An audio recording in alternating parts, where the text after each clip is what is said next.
नमो अरिहन्ताणं नमो सिद्धाणं नमो आयर्याणं नमो वज्रायाणं नमो लोये सवसाहुणम् यस्य स्वयं स्वभावाप्ति रभावे कृत्स्नकर्मणः तस्मै संज्ञानरूपाय नमोस्तु परमात्मने। पंच परमेष्ठी भगवान की जय। देवादिदेव श्री 1008 ऋषभ देव भगवान की जय। परम पूज्य आचार्य प्रवर श्री पूज्यपाद देवनंदी महाराज की जय। परम पूज्य आचार्य गुरुवर श्री विद्यासागर जी महाराज की जय। परम पूज्य आचार्य प्रवर श्री समय सागर जी महाराज की जय। परम पूज्य निर्यापक श्रमण मुनि पुंगव श्री सुधा सागर जी महाराज की जय। द्वादशांग जिनवाणी माता की जय।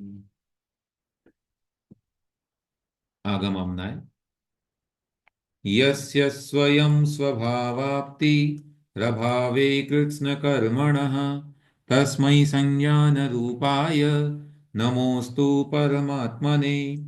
योग्योपादानयोगेन दृशदः स्वर्णतामता द्रव्यादिस्वादिसम्पत्ता वात्मनोऽप्यात्मता मता वरं व्रतैः पदं दैवं नाव्रतैर्वतनारकम् छायातपस्थयोर्भेदः प्रतिपालयतोर्महान् यत्र भावः शिवं दत्ते द्यौकी यद्दूरवर्तिनि यो नयत्याशु गव्यूतिं क्रोशार्धे किं ससीदति ऋषिकजमनातङ्कं दीर्घकालोपलालितं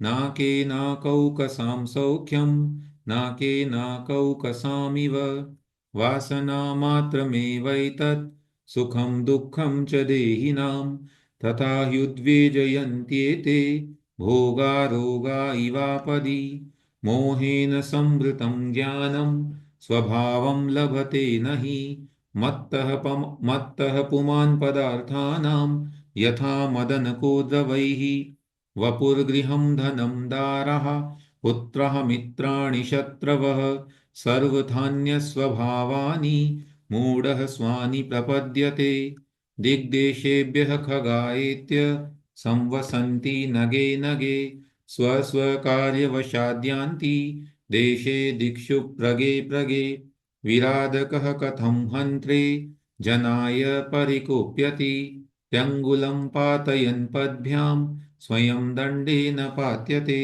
रागद्वेषद्वयी दीर्घ नेत्राकर्षणकर्मणा अज्ञानात् सुचिरं जीवः संसाराब्धौ भ्रमत्यसौ विपद्भवपदावर्ते पदिकेवातिवायते यावत्तावद्भवन्त्यन्यः प्रचुरा विपदः पुरः दुरर्ज्येनासुरक्ष्येण नश्वरेण धनादिना स्वस्थं मन्यो जनः कोऽपि ज्वरवानिव सर्पिषा विपत्तिमात्मनो मूढः परेषामिव नेक्षते दह्यमान् मृगाकीर्ण वनान्तरतरुस्तवत् आयुर्वृद्धिक्षयोत्कर्ष हेतुं कालस्य निर्गमं वाञ्छतां धनिनामिष्टं जीवितात् सुतरां धनं त्यागाय श्रेयसे वित्तमवित्तः सञ्चिनोति यः स्वशरीरं सपङ्केन स्नास्यामीति विलिम्पति आरम्भे तापकान् प्राप्ता वतृप्तिप्रतिपादकान् अन्ते सुदुस्त्यजान् कामान् कामं कः सेवते सुधीः भवन्ति प्राप्य यत्सङ्गमशुचीनिशुचीन्यपि सकायः सन्ततापायस्तदर्थं प्रार्थना वृथा यज्जीवस्योपकाराय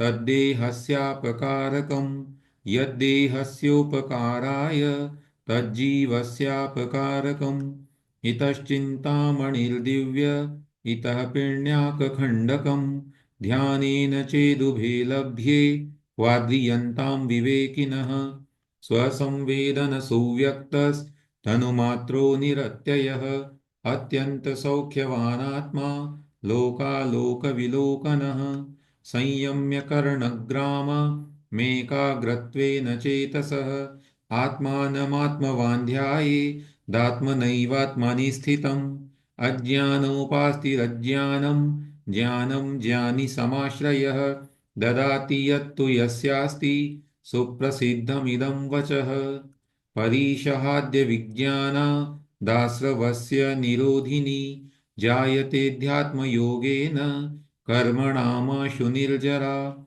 कटस्य कर्ताहमिति सम्बन्धः स्याद्वयोर्द्वयोः ध्यानं ध्येयं यदात्मैव सम्बन्धः कीदृशस्तदा बध्यते मुच्यते जीवः सममो निर्ममः क्रमात् तस्मात् सर्वप्रयत्नेन निर्ममत्वं विचिन्तयेत् एकोऽहं निर्ममः शुद्धो ज्ञानी योगीन्द्रगोचरः बाह्यासंयोगजा भावा मत्तः सर्वेऽपि सर्वथा दुःखसन्दोहभागित्वं संयोगादिह देहिनां त्यजाम्येनं ततः सर्वं मनोवाक्कायकर्मभिः न मे मृत्युः कुतो भीतिर्न मे व्याधिः कुतो व्यथा नाहं बालो न वृद्धोऽहं न युवैतानि पुद्गले भुक्तोज्जिता मुहुर्मोहान् मया सर्वेऽपि पुद्गलाः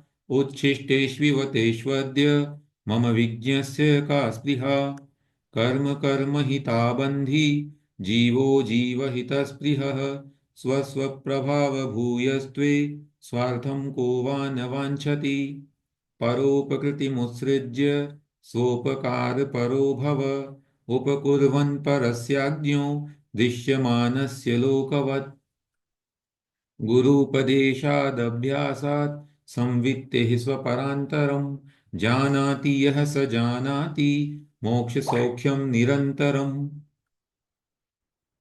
स्वस्मिन् सदभिलाषित्वादभीष्टज्ञापकत्वतः स्वयं हितप्रयोक्तित्वा दात्मैव गुरुरात्मनः। यहाँ तक का अध्ययन हमने कर लिया है और विगत कक्षा में जो अभ्यास प्रश्न आपको दिए गए आज उनके उत्तर हम जानते हैं।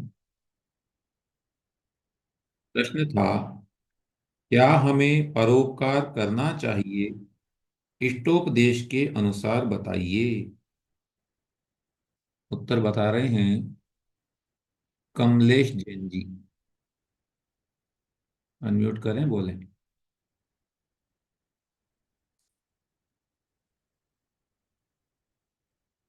आप अनम्यूट नहीं कर पा रहे हैं। चलिए, रेखा जैन जी आप बोलें। हाँ भैया, क्या क्वेश्चन था? क्या हमें परोपकार करना चाहिए? इष्टोपदेश के अनुसार बताइए। नहीं, हमें परोपकार नहीं करना चाहिए। हमें अपनी आत्मा और का उपकार करना चाहिए। बहुत बढ़िया। तो उत्तर हो गया, इष्टोपदेश के अनुसार हमें हमें परोपकार नहीं अपनी करना आत्मा चाहिए, अपितु और अपनी अपनी आत्मा का आत्मा उपकार को करना करना चाहिए। चाहिए। सौ उपकार करना चाहिए, पर उपकार को छोड़कर। बहुत बढ़िया।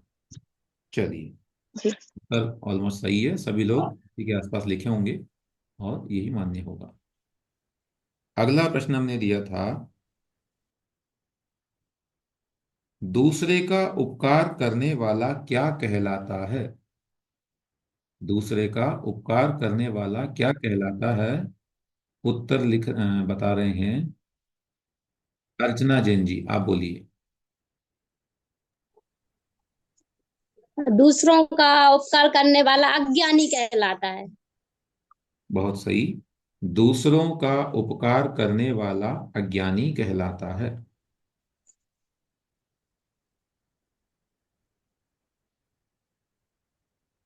जैसा कि लोक में देखा जाता है ना, संसार में ऐसा देखा जाता है कि दूसरों का उपकार करने वाला अज्ञानी ही कहलाता है।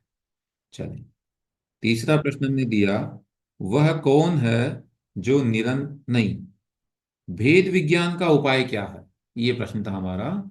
भेद विज्ञान का उपाय क्या है? और उत्तर बता रहे हैं प्रोफेसर सरोज जी जैन। अनम्यूट करें। नहीं, आप नहीं कर पा रहे हैं शायद, तब तक बता रहे हाँ, हैं। हाँ। वेद विज्ञान हाँ। का उपाय उपाय करने वाला मनुष्य हाँ। मोक्ष आत्म गुरु के उपदेश से, अपने अभ्यास से एवं आत्मज्ञान से स्वपर के अंतर को जानता है। बहुत बढ़िया। अच्छा भैया जी, सॉरी वेद विज्ञान का उपाय ये है कि स्व और पर पदार्थों के अंतर को जानना। बहुत बढ़िया। आपने जो पहले कहा उन दोनों उत्तरों को मिला के हम उत्तर बनाते हैं। अच्छा अच्छा भैया जी, ठीक है। हाँ। मैं बनाऊं भैया जी? हाँ, बनाइए। स्व और पर पदार्थ के अंतर को जो हाँ। मनुष्य गुरु के उपदेश, अपने अभ्यास एवं आत्मज्ञान से जानता है। नहीं भैया जी, मैं बना नहीं पाई, मैं अभी तुरंत। कोई बात नहीं, कोई बात नहीं। हाँ, मैं बना नहीं पाई, सॉरी भैया जी। कोई बात नहीं, और किसी को भी अवसर देते हैं। देखें किसी ने क्या लिखा है। अरुण कुमार जी, आप बताएं क्या लिखा है आपने। गुरु के उपदेश से, सब अभ्यास से और आत्मा की अनुमति से जो सब और पर पदार्थों के अंतर को जानता है, वह वेद विज्ञान को जानता है। बहुत बढ़िया। तो उपाय ये हुआ कि गुरु के उपदेश से, अभ्यास से और आत्म संवेदन से स्व और पर द्रव्य के अंतर को जानना ही भेद विज्ञान का उपाय है ना। हमने जो भाषा बनाई ये हुई गुरु के हाँ जी। उपदेश से, अभ्यास से और स्व संवेदन या आत्म संवेदन से स्व और पर द्रव्य के अंतर को जानना ही भेद विज्ञान का उपाय है। चलिए अब आगे बढ़ते हैं। वह कौन है जो निरंतर मोक्ष सुख को जानता है। कल किसी को कंफ्यूजन था कि दोनों का उत्तर एक जैसा है, थोड़ा सा एक लैंग्वेज का फर्क है। बता रहे हैं उत्तर इसका श्वेता जैन जी गुना से। जो सोपर पंथ जानता है पश्चिम का। जय जय भैया जी। जय जिनेन। भैया जी, जो गुरु के उपदेश से, अभ्यास से तथा आत्मज्ञान से स्व और पर पदार्थों के अंतर को जानता है, वह ही निरंतर मुक्ति सुख को प्राप्त करता है। जानते हैं। बहुत बढ़िया। माने संक्षेप में ये हो गया कि जो भेद विज्ञान को प्राप्त करता है वह वही निरंतर मोक्ष सुख सुख को प्राप्त करता है। है ना। बाकी पूरा उत्तर लिखना चाहते हैं तो वही हो जाएगा कि जो गुरु के उपदेश से, इस तरह से तो बन गया। जो भेद विज्ञान को जानता है अर्थात गुरु के उपदेश से, अभ्यास से और स्व संवेदन से स्व और पर के अंतर को जानने वाला ही निरंतर मोक्ष सुख को जानता है। चलें, अंतिम प्रश्न हमने कल कहा, आत्मा ही आत्मा का गुरु क्यों कहा गया है। आत्मा ही आत्मा का गुरु क्यों कहा गया है, और इसका उत्तर बता रहे हैं सुनीता जैन जी भोपाल से।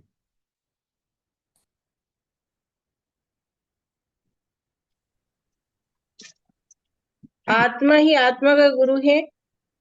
निजात्मा अर्थात आत्मा ही स्वयं आत्मा का गुरु होता है। क्या पूछ रहे हैं भैया जी? क्यों। आत्मा ही आत्मा का गुरु क्यों कहा गया है? हाँ जी। अपने हित की अभिलाषा करने वाला और अपने प्रिय पदार्थों को जानने वाला होने से और अपने आप ही अपनी संविधि करने वाला होने से आत्मा ही आत्मा का गुरु है। बहुत बढ़िया, बिल्कुल आपका उत्तर सही है। और भी कोई बताना चाह रहे हैं। निशी भाग लीजिए, आप बताइए आपने क्या लिखा है। जय जिनेंद्र भैया जी। जय जी। मैंने दो उत्तर लिखे थे, एक तो यही जो मेरे पहले बोला है, जो भी भाभी है, एक यही लिखा था और एक ये लिखा है मैंने कि प्रत्येक आत्मा ज्ञानमय होता है। गुरु उस आत्मा में भरे हुए ज्ञान के भंडार को बता देते हैं, परंतु अपने आत्मा में भरे हुए उस ज्ञान का अनुभव स्वयं आत्मा को ही करना पड़ता है। जब तक आत्मा स्वयं अपने ज्ञान का उपयोग नहीं करती तब तक कोई अन्य मनुष्य उसे ज्ञानी नहीं बना सकता। इसीलिए आत्मा ही आत्मा का को गुरु कहा गया है।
हाँ, क्षमा चाहते हैं, आपको बीच में व्यवधान हुआ, काफी बीच में रुकना पड़ा। अभी आपने उत्तर दिया, बहुत अच्छा। आपने जो ये कहना चाहिए भावार्थ के अनुसार उत्तर बनाया है। और मैं इसका यदि उत्तर बनाता हूं तो संक्षेप में उत्तर यही है कि अपना हित चाहने वाला होने से, स्वयं को अभीष्ट पदार्थ बताने वाला होने से, और स्वयं को हित में लगाने वाला होने से आत्मा ही आत्मा का गुरु कहा गया है। ठीक है, तो ये इसका उत्तर हुआ। अब हम आज के स्वाध्याय की ओर बढ़ते हैं, और उच्चारण करने के लिए आप ही अनम्यूट करके रख लें। निशी भाल्य जी, कल आपने कहा भी था। पढ़ते हैं पद्य संख्या 35। अन्य लोग भी शायद उत्तर बताना चाह रहे हैं, ऐसा मैसेज भी आया, लेकिन आप लोगों को फिर अवसर दिया जाएगा अंत में, जब प्रश्नोत्तर का सेशन होगा तब। ठीक है। नाज्ञो विज्ञत्वमायाति, नाज्ञो विज्ञत्वमायाति, विज्ञो नाज्ञत्वमृच्छति, विज्ञो नाज्ञत्वमृच्छति, निमित्तमात्रमन्यस्तु निमित्तमात्रमन्यस्तु, गतेर्धर्मास्ति कायवत्। गतेर्धर्मास्ति कायवत्। हाँ, एक साथ बोलता हूं, आप दोहराइएगा। नाज्ञो विज्ञत्वमायाति विज्ञो नाज्ञत्वमृच्छति निमित्तमात्रमन्यस्तु गतिर्धर्मास्ति कायवत्। नाज्ञो विज्ञत्वमायाति विज्ञो नाज्ञत्वमृच्छति निमित्तमात्रमन्यस्तु गतेर्धर्मास्ति कायवत्। हाँ, देखें, न अज्ञः विज्ञत्वम आयाति विज्ञः न अज्ञत्वम ऋच्छति निमित्तमात्रम अन्यः तु गतेः धर्म अस्ति कायवत् धर्मास्ति कायवत्। यहाँ प्रस्तावना में शिष्य ने पूछा कि इस तरह तो अब दूसरों की क्यों सेवा करनी होगी। जब आपने कहा आत्मा ही आत्मा का गुरु है, परोपकार करना अज्ञानता है, अपना ही उपकार करना चाहिए, तो फिर दूसरों की सेवा क्यों करनी। जब आपस में खुद ही गुरु बन गया, तब धर्माचार्यादिकों की सेवा मुमुक्षुओं को नहीं करनी होगी। फिर महाराज जी की वैयावृत्ति, आहार दान, विहार कराना इत्यादि, तो ऐसा भी नहीं कहना चाहिए कि हाँ ऐसा तो है ही, कारण कि वैसा मानने से अब सिद्धांत हो जाएगा। ऐसा बोलने वाले शिष्य के प्रति आचार्य उत्तर देते हैं। हाँ, क्या उत्तर देते हैं? कह रहे हैं न अज्ञः विज्ञत्वम आयाति। अज्ञः माने अज्ञानी, विज्ञत्वम न आयाति, विज्ञानी माने ज्ञान दशा को प्राप्त नहीं होता है। अज्ञः अज्ञानी, विज्ञत्वम न आयाति अर्थात विज्ञपने को माने जो कोई अज्ञानी है, अज्ञानी का मतलब जिसमें ज्ञान नहीं है, ऐसे कोई भी जड़ पदार्थ इत्यादि वे अथवा जो अभव्य हैं वे कभी भी ज्ञानी पने को प्राप्त नहीं होते हैं। इसके विपरीत विज्ञ अर्थात जो विज्ञानी है, विशेष ज्ञानी है अर्थात भेद विज्ञानी है, वह ज्ञानी या ज्ञान वाला व्यक्ति न अज्ञत्वम ऋच्छति, अज्ञान दशा को प्राप्त नहीं होता है, अज्ञान पने को प्राप्त नहीं होता है, उसका ज्ञान उससे पृथक नहीं होगा, वह तो ज्ञानी हो गया है। निमित्त मात्रम अन्यस्तु, ये आपस में जो चर्चा आ रही है गुरु इत्यादि, ये सब तो निमित्त मात्रम, निमित्त मात्र हैं। अन्य माने अन्य, अन्य गुरु आदि तो निमित्त मात्रम, निमित्त मात्र है। कैसे? एग्जाम्पल दिया, गतेहे धर्मास्ति कायवत, गतेहे गमन करने में, चलने में, धर्मास्ति काय के समान। जैसे हम लोगों ने पढ़ा हुआ है द्रव्यों के अंतर्गत, धर्म द्रव्य एक ऐसा द्रव्य है जो जीव और पुद्गल को चलने में उदासीन रूप से सहायक होता है। यद्यपि वो उन्हें चलाता नहीं है, बस वो है इसलिए हम चल पाते हैं, उसका होना वहां पर आवश्यक है। तो वह केवल निमित्त है और जीव और पुद्गल उसके माध्यम से चलते हैं।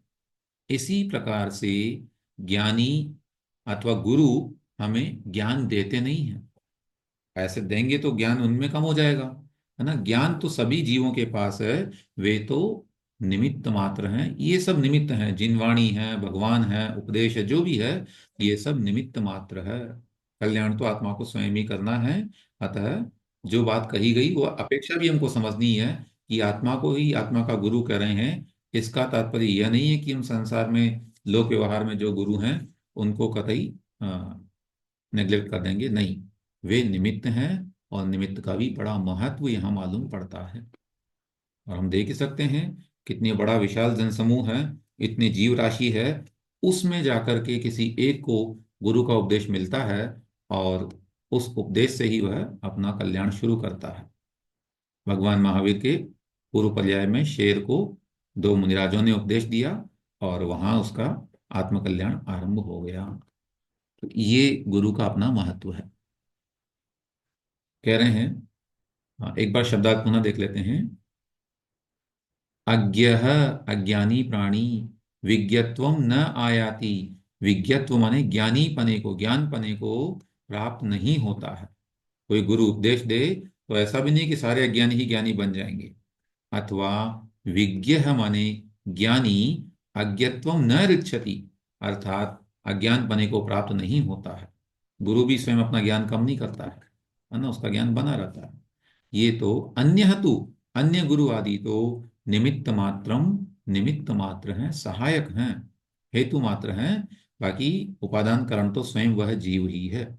जैसे गते धर्मास्तिकायवत, गमन करने में धर्मास्तिकाय के समान। भावार्थ, तत्वज्ञान की उत्पत्ति के अयोग्य अभव्य अज्ञ प्राणी धर्माचार्य के द्वारा सैकड़ों उपदेश सुनकर के भी जो तत्वज्ञ नहीं हो सकता, अर्थात तत्वज्ञान से परिणत नहीं हो सकता, और जो विज्ञ है अर्थात तत्वज्ञान से परिणत है, वह कभी अज्ञ नहीं हो सकता। एक बार पुनः, तत्वज्ञान की उत्पत्ति के अयोग्य, जिसमें कभी होनी नहीं है, योग्यता ही नहीं है, ऐसा अभव्य अज्ञानी प्राणी कितने भी उपदेश सुन ले धर्माचार्यों के, उसके अंतर्गत तत्वज्ञान नहीं हो सकता, योग्यता ही नहीं है। और जो विज्ञ है, पहले से ही तत्वज्ञान से परिणत है, वह कभी अज्ञ नहीं हो सकता। जीव और पुद्गल के गमन में जैसे धर्म द्रव्य सहकारी कारण है, उसी प्रकार अन्य गुरु और उनका उपदेश आदि भी आत्मशुद्धि व ज्ञान की वृद्धि में निमित्त कारण है।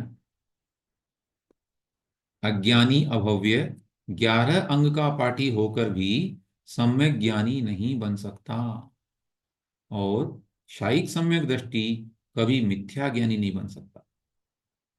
वह अचेतन, हाँ ठीक है, ये बात बिल्कुल सिद्धांत सिद्ध हो रही है।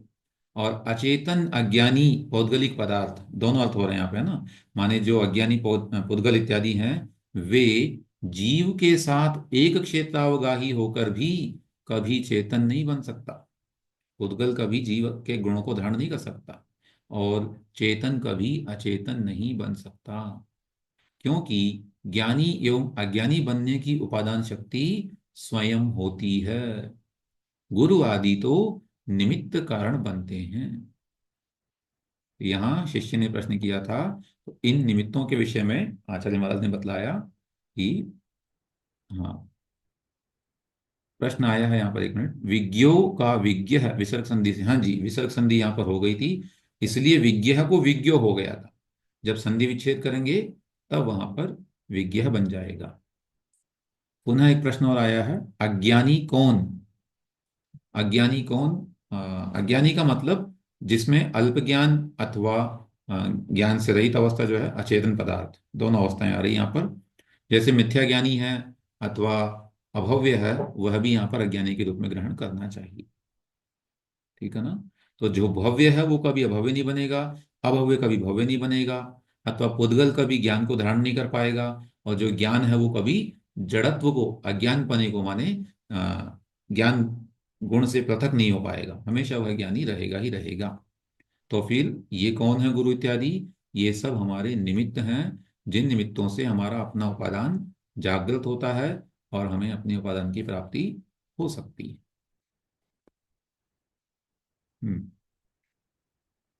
इस विषय में कोई प्रश्न हो तो आप उसको अंडरलाइन कर लें, नोट कर लें, अंत में आप पूछिएगा। अभी चलते हैं अगले पद्य की ओर। अब शिष्य कहता है कि अभ्यास कैसे किया जाता है। इसमें अभ्यास करने के उपायों को पूछा गया है, सो अभ्यास और उसके उपायों को कहते हैं। पहले गुरु उपदेश की चर्चा हो गई, गुरु कौन, क्या उनका महत्व है। अब अभ्यास की बात की जा रही है। बार बार प्रवृत्ति करने को अभ्यास कहते हैं। एक ही कार्य को बार बार करना, यह अभ्यास कहलाता है। यह बात तो भली भांति प्रसिद्ध ही है। उसके लिए स्थान कैसा होना चाहिए, कैसे नियमादि रखने चाहिए, इत्यादि रूप से उनका उपदेश किया जाता है, तथा संवित्ति का कथन भी यहाँ पर कर रहे हैं। दोनों एक साथ हमको बतला रहे हैं। हाँ जी, प्रश्न आया है अरुण कुमार जी की ओर से, न अज्ञो अर्थात अज्ञानी नहीं। हाँ, मैं पुनः क्षमा चाहूंगा, एक मिनट, बहुत अर्जेंट कोई मेरा फोन है, उसके लिए पॉज कर रहा हूँ थोड़ा।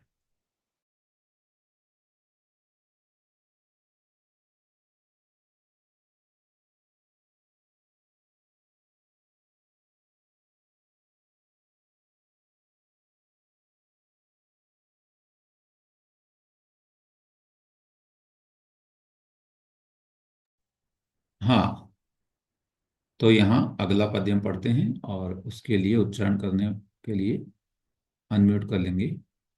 डॉक्टर अजीत कुमार जैन जी, आपने हैंड रेज किया है आज, अनम्यूट कर लें। डॉक्टर अजीत कुमार जैन, हाँ, सुन पा रहे हैं मुझे? अस्तु। अन्य कोई? माया दिवाकर जी, आप अनम्यूट कर लें उच्चारण के लिए। हाँ, ठीक। जी। अभवच्चित्त विक्षेप अभवच्चित्त विक्षेप एकांते तत्व संस्थितः एकांते तत्व संस्थितः अभ्यस्येदभियोगेन अभ्यसे अभ्य अभ्यस्येदभियोगेन योगी तत्वं निजात्मनः। योगी तत्त्वं निजात्मनः। एक साथ बोलेंगे।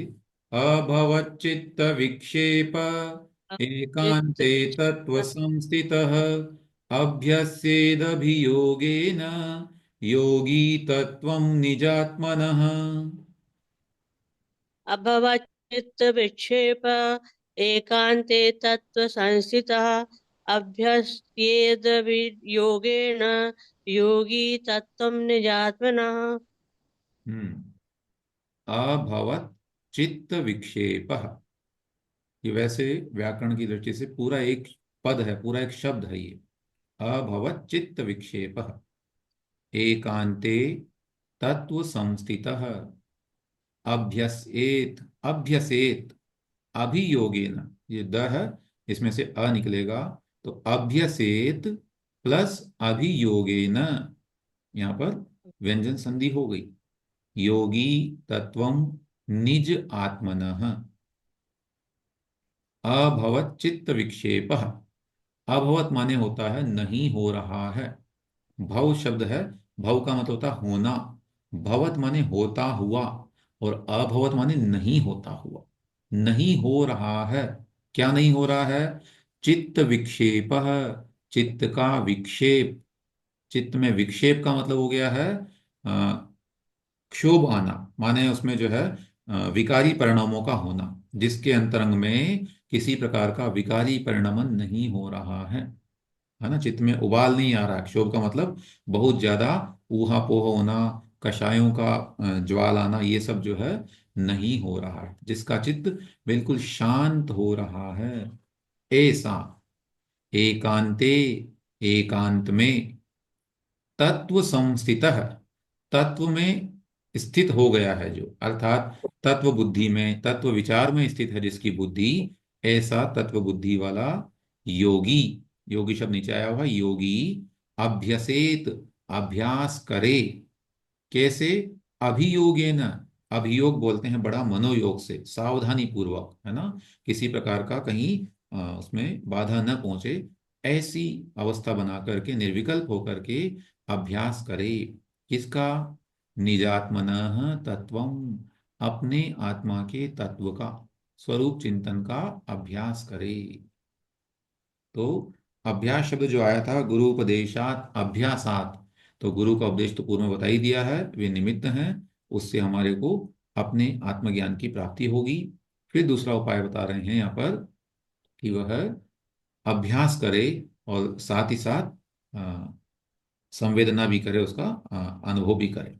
तो वही यहाँ बतला रहे हैं कि अभवत चित्त विक्षेप, जिसके चित्त में विक्षेप नहीं हो रहा है, अर्थात क्षोभ नहीं उत्पन्न हो रहा है, शांत है जिसका चित्त, और ऐसा तत्व संस्थित है, माने जो तत्व में स्थित है जिसकी बुद्धि, ऐसे योगी, योगी अर्थात ऐसे ध्यानी, ऐसे मुनिराज, एकांते, एकांत में, एकांत का तात्पर्य निर्जन स्थान।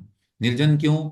ताकि किसी प्रकार का बाधक वहां पर उपस्थित न होवे, किसी प्रकार का डिस्टरबेंस नहीं होवे। आरंभिक अवस्था में तो ऐसा ही होगा, एक बहुत ऊपर वाली अवस्था जब आएगी तब कितना भी डिस्टरबेंस हो, उन्हें उससे कोई फर्क नहीं पड़ेगा। लेकिन साधना के आरंभ में जब आचार्य महाराज उपदेश दे रहे हैं, तो एकांत भी अनिवार्य कहा गया, उसका अंग है। तो एकांत में अभियोगेन अर्थात अभियोग से, बड़े मनोयोग से या सावधानी से, निजात्मनः तत्वम अपनी आत्मा के तत्व को अभ्यसेत अभ्यास करे। मैं कैसा हूं वो स्वरूप पहले बताए आए हैं, और भी आगे बता देंगे, है ना। एकोहम निर्ममः शुद्धो ज्ञानी योगींद्र गोचरः इत्यादि एक एक पद का आश्रय लेकर के और आत्मस्वरूप का चिंतन करे। आचार्य भावार्थ में देखें, आत्म ध्यान के लिए आवश्यक है कि हेय अर्थात त्यागने योग्य बातों तथा उपादेय माने ग्रहण करने योग्य बातों का ज्ञान हो। दो चीजों का ज्ञान होना जरूरी है, हेय क्या और उपादेय क्या। माने इसी को बोलते हैं विवेक। हेया और मतलब हेया, हेय माने ग्रहण और त्याग की जो योग्य बुद्धि होती है उसको विवेक कहते हैं। तो सर्वप्रथम तो विवेक होना अनिवार्य है। फिर कहा मन में क्षोभ करने वाले कषाय भावों की मंदता हो, है ना। उस समय कषाय परिणाम नहीं आने चाहिए, अन्यथा ध्यान नहीं बन पाएगा। तथा निर्जन एकांत स्थान हो। यदि हेय उपादेय का ज्ञान न हो तो आत्म स्वरूप जाने बिना आत्मा को चिंतन में रुचि ही न हो सकेगी, है ना। उसको उपादेय बुद्धि नहीं होगी आत्मा के प्रति, तो कैसे वो ध्यान करेंगे। तथा राग द्वेष भाव तीव्र हो तो ध्यान करने योग्य चित्त में शांति नहीं आ सकती। इसलिए यहाँ पर यह भी अनिवार्य है कि मन में क्षोभ नहीं हो, मन शुद्ध व्याकुल बना रहेगा। और यदि एकांत स्थान न हो तो बच्चों, स्त्रियों, पुरुषों, पशु पक्षियों के कोलाहल को सुनकर, चित्त में उद्वेग करने वाले शब्द सुनकर आत्मचिंतन से मन विचलित हो सकता है। हम देखते हैं मुनिराज बिल्कुल एकांत में सामायिक करते हैं, है ना। कि मंदिर के ऐसे स्थान पर चले जाते हैं, मंदिर में भी जहां लोगों का आवागमन नहीं होता हो। दोपहर के समय में वेदी के पीछे जा करके अथवा अन्य अन्य स्थान पर जहां पर भी एकांत होता है, जैसी व्यवस्था जहां होती है उसके अनुकूल वे अपना एकांत बना करके और ध्यान करते हैं। अतः शांत चित्त तत्ववेत्ता संयमी साधु एकांत में आलस्य एवं निद्रा आदि का त्याग कर अपनी आत्मा के तत्व का अभ्यास करे। निजात्मा के शुद्ध स्वरूप के चिंतन का अभ्यास करें। यह उपदेश आचार्य महाराज यहाँ पर बतला रहे हैं कि आत्मोपलब्धि का उपाय क्या है, सो वही चल रहा है। और कैसे करे, कहाँ करे, ये योग्यता यहाँ पर हमको बतला दी। ठीक है, चलिए आज के दो पद्य जो हमने पढ़े इसके प्रश्न हम लिख लेते हैं, फिर आप लोगों की जिज्ञासाओं का समाधान करने का प्रयास करें। पहला प्रश्न लिखेंगे, क्या अज्ञानी ज्ञानी बन सकता है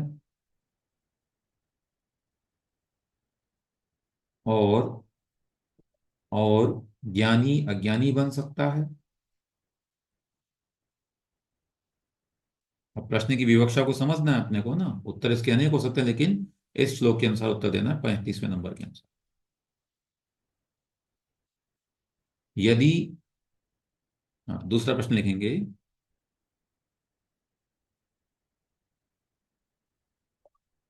यदि अज्ञानी ज्ञानी नहीं बन सकता तो गुरु का क्या महत्व है?